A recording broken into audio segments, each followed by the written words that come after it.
Neil, you're currently at the Business Investment Conference in Hermanus. What are your current thoughts on how it's going?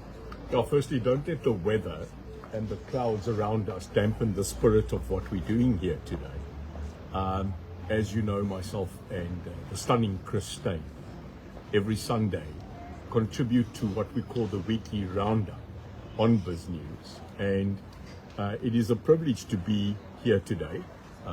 We have a lot of people that have got an economic interest, obviously, in the country. One would argue too many sometimes. But I always say that the smell of money is surrounded by a room filled with people that are eager to portray themselves as capitalists, but at the end of the day would like to have a dictatorship. So that is a very thin line.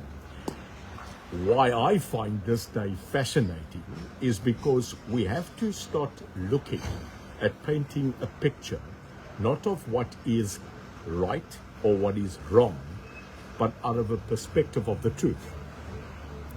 Now that is a question because Napoleon Bonaparte also said the relevance of history is a group of people that decided to concoct a lie and is agreed to by many.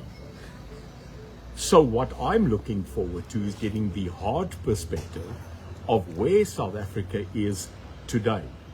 Because no doubt you cannot split the ambience of politics and business like you wish.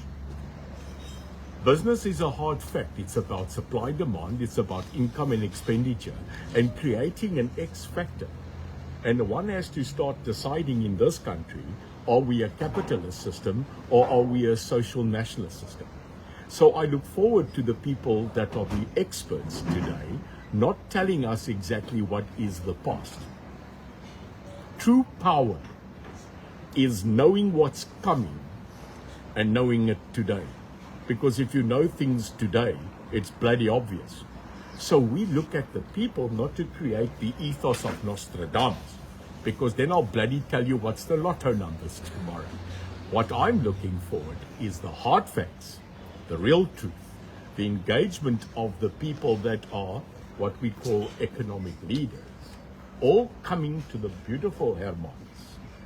And I would hope that certain people here today would venture like a true whale spurting out of the ethos of a brilliant Walker Bay and exposing the total whale's dilly-dally. And if they don't do that, then what we've done is a missed opportunity. So I'm here to learn, in actual fact, to sit and listen to what the business people of South Africa, which there are many here, are going to take away from it. And I hope it's not just bad news. But sometimes we have to color a more beautiful picture than what actually the reality is. The reality is that there is a huge battle, 'n groot geveg wat op hierdie oomblik broei. And we've got a song that was, I think, sung by Dozy. Tussen jou en my lê daar 'n berg. What is that berg? What is the economic mountain that this country has to actually get over? And that's why I'm here today, is to see what we can bring out, take along. But one thing, in conclusion, landing my small little Cessna plane, you better watch Biz News on Sunday, because then what you'll get is the real truth, the real facts, en hoe hoog is daai berg. Look after yourself, God bless you, and we'll talk to you later.